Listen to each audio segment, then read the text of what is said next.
Alors ça fait depuis déjà quelques années qu'on voit bien que cette église souffre de l'humidité, de l'eau, de la pluie.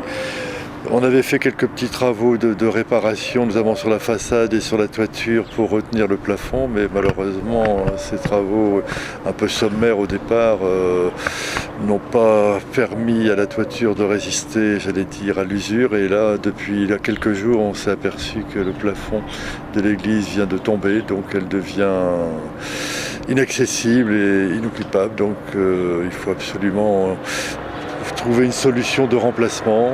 Quel type de travaux, quel type de réparation, en lien bien sûr avec la municipalité, puisque c'est elle qui est propriétaire des lieux. Voilà. Alors depuis quelques temps, on a déjà quelques devis de réparation, mais on s'aperçoit qu'il faudra revoir notre copie. Donc là, il faut qu'on fasse appel à un cabinet d'experts pour voir un peu vraiment l'état de l'édifice.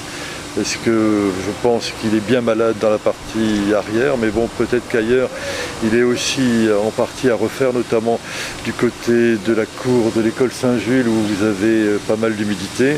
On fera surtout en sorte pour la mairie que les travaux soient accélérés le plus vite possible, parce que je pense que les gens souhaiteraient, les paroissiens, retrouver leur petite église. C'est rempli de symboles, de souvenirs, de baptêmes, de mariage, de funérailles et de cérémonies eucharistiques et de cérémonies aussi chorales, puisque pas mal de fois les chorales sont venues chanter dans cette église. Nous mettons tout ici en sécurité dans la sacristie.